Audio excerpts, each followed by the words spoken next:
Hello बच्चों, आज की इस वीडियो में हम बात करने वाले हैं ओवेरी के बारे में। ठीक है, अंडाशय के बारे में पढ़ने वाले हैं। इससे पिछले लेक्चर में भी हमने इसकी संरचना के बारे में बात करी थी, है ना। तो आपने अभी तक वो वीडियो नहीं देखी है तो पहले उसको जाके देखो, जिससे कि आप इसके स्ट्रक्चर के बारे में बहुत अच्छे से जान पाएँ। ठीक है, आज हम इसकी थ्योरी पढ़ने वाले हैं। देखिए, मैंने कल बताया था आपको कि अंडाशय में यहाँ पर जो कॉर्टेक्स भाग में काफ़ी सारी फॉलिकल्स होती हैं जिनका निर्माण जन्म से पहले ही हो चुका होता है ना। जन्म के बाद जब यौनारंभ अवस्था प्रारंभ होती है 14 साल के बाद, तो इन्हीं फॉलिकल्स में से हर महीने एक फॉलिकल डेवलप होती है ना, और वो प्राइमरी फॉलिकल बनाती है। उसके बाद में ये जो प्राइमरी फॉलिकल है ये सेकेंडरी फॉलिकल बना लेती है, जिसको प्राथमिक ओसाइट कहते हैं, है ना। फिर जो है इससे बनता है टर्सरी फॉलिकल, जिसको आप सेकेंडरी ओसाइट भी कह सकते हो, है ना। इसके बाद में ग्रेफियन फॉलिकल बनती है, और ग्रेफियन फॉलिकल जो है वो तरल से भरी हुई गुहा होती है। इसमें ओव्यूलेशन होता है, ओव्यूलेशन से ओवम जो है वो बाहर निकल जाता है, जिसको अपन क्या कहते हैं, अंडोत्सर्ग अवस्था कहते हैं। और उसके बाद में जो संकुचित संरचना है वो कार्पस ल्यूटियम बचती है ना। तो इसके बारे में अपन ने कल बात करी थी। ठीक है, आज हम इसकी थ्योरी पढ़ने वाले हैं। देखिए, अंडाशय स्त्री का प्राथमिक लैंगिक अंग होता है। ठीक है, कौन सा होता है, ये प्राइमरी ऑर्गन है। जबकि द्वितीयक अंगों में क्या बताए थे मैंने, अंडवाहिनी है, गर्भाशय है ना, और वेजिना है, ये सभी जो है द्वितीयक लैंगिक अंग हैं। ठीक है, अंडाशय प्राथमिक लैंगिक अंग होता है जो स्त्री युग्मक यानी अंडाणु या फिर ओवम और कई स्टेरॉयड हार्मोन यानी अंडाशयी हार्मोन का श्रवण करता है या फिर उत्पन्न करता है। तो ये बात आपको ध्यान रहनी चाहिए कि अंडाशय कौन कौन सी चीज जो है वो प्रोड्यूस कर रहा है। पहली है आपकी ओवम।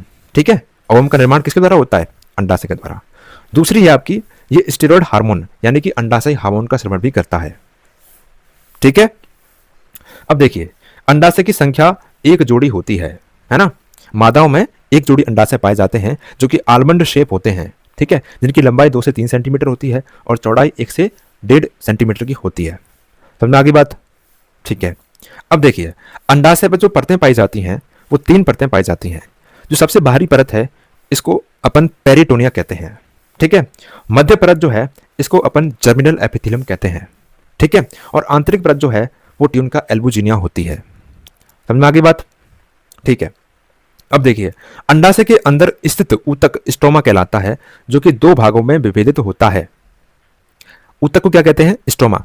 और मैंने कल बताया था कि वो 2 भाग कौन कौन से हैं, एक होता है कॉर्टेक्स भाग और एक होता है मेडुला भाग। ठीक है, क्या बताया था मैंने कल कि एक तो कॉर्टेक्स वाला भाग होता है जहां पर फॉलिकल्स का डेवलपमेंट चल रहा होता है, और एक मेडुला वाला भाग होता है जहां पर मृत पुटिकाएं और रक्त वाहिनियां पाई जाती हैं। समझ में आ गई बात। तो कॉर्टेक्स भाग में क्या मिलेगा आपका, इसमें अंडाशय पुटिकाएं होती हैं, जबकि आंतरिक भाग मेडुला में नष्ट हुई पुटिकाएं और रुधिर वाहिनियां पाई जाती हैं। ठीक है,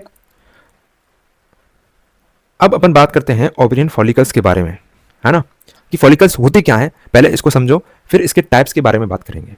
देखिए, अंडाशयी पुटिकाओं का निर्माण मादा शिशु के अंडाशय में जन्म से पूर्व ही हो चुका होता है ना। जन्म से पहले ही अंडाशयी पुटिकाएं बन चुकी होती हैं। जन्म के समय इन पुटिकाओं की संख्या लगभग 2 मिलियन होती है। जैसे ही जन्म हो जाएगा उसके बाद में अंडाशयी पुटिकाएं नहीं बनती हैं, और जन्म के टाइम पर इनकी संख्या होती है 2 मिलियन। ठीक है, लेकिन प्यूबर्टी की अवस्था तक आते आते ये पुटिकाएं नष्ट हो जाती हैं, और प्यूबर्टी के समय इनकी संख्या सिर्फ 6000 से 8000 तक रहती है लगभग। ठीक है, 6000 से 8000 बचती है। इसके बाद में क्या होता है, देखिए, प्यूबर्टी के पश्चात एफएसएच हार्मोन के प्रभाव से प्रत्येक महीने एक फॉलिकल विकसित होकर के अंडाणु का निर्माण करती है। ठीक है, तो जो मैंने आपको बताई थी यहाँ पर, ये बहुत सारी फॉलिकल्स आपकी पड़ी रहती हैं, और इनमें से क्या होता है कि हर महीने एक फॉलिकल विकसित होकर के अंडाणु का निर्माण करती है। ठीक है, इसके अलावा एक मादा की संपूर्ण प्रजनन अवधि में लगभग 400 से 500 फॉलिकल्स विकसित होकर अंडाणु बनाते हैं, है ना। तो लगभग इतनी फॉलिकल्स आपकी डेवलप हो जाती हैं पूरी आपकी जनन अवधि में, क्योंकि फीमेल का जो जनन अवधि होती है वो 14-15 साल से लेकर के 40 से 45 साल तक होता है ना। तो हर महीने अगर एक फॉलिकल डेवलप हो रही है तो लगभग इतनी फॉलिकल्स जो है आपकी वो विकसित हो जाएंगी उसकी पूरी जनन अवधि में। ठीक है, अब अपन बात करते हैं इनके टाइप्स के बारे में कि फॉलिकल्स कितने टाइप की होती हैं। देखिए, फॉलिकल्स 4 टाइप की होती हैं। एक होती है आपकी प्राइमरी फॉलिकल, दूसरी होती है सेकेंडरी फॉलिकल, तीसरी होती है टर्सरी फॉलिकल, और चौथी होती है आपकी ग्रेफियन फॉलिकल। ठीक है, उसके बाद में ग्रेफियन फॉलिकल से कार्पस ल्यूटियम बनता है। ठीक है, देखिए, पहली है आपकी प्राइमरी फॉलिकल। प्राइमरी फॉलिकल जो होती है इसके केंद्र में oocyte की दुगुणित अवस्था उपस्थित होती है और इसको अपन प्राथमिक oocyte भी कहते हैं, ठीक है, जिसके चारों ओर पुटिका कोशिकाओं की एकल परत उपस्थित होती है। डायग्राम में देखो, ये आपकी क्या कौन सी है, ये प्राथमिक फॉलिकल है, ठीक है। तो अर्धसूत्री विभाजन से ये सेकेंडरी oocyte बन जाती है, ठीक है।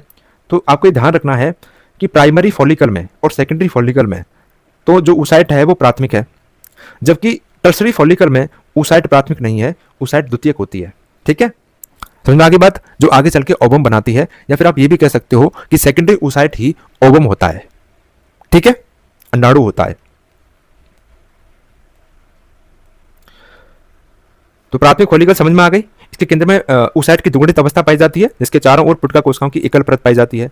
जबकि द्वितीयक फॉलिकल के बारे में अगर बात की जाए तो इसके केंद्र में oocyte की दुगुणित अवस्था पाई जाती है, यानी कि प्राथमिक oocyte ही है, जिसके चारों ओर पुटिका कोशिकाओं की अनेक परतें पाई जाती हैं, ठीक है।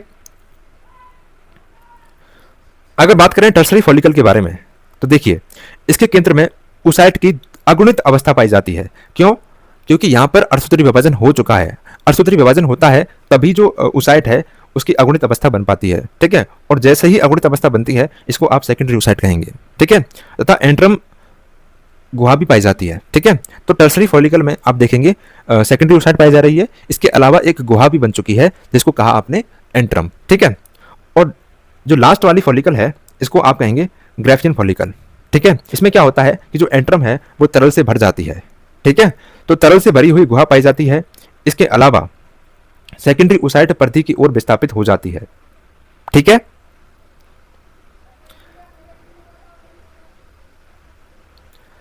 अब यहां पर मैंने कुछ नोट लिखा है, ये बहुत इंपॉर्टेंट है, ठीक है।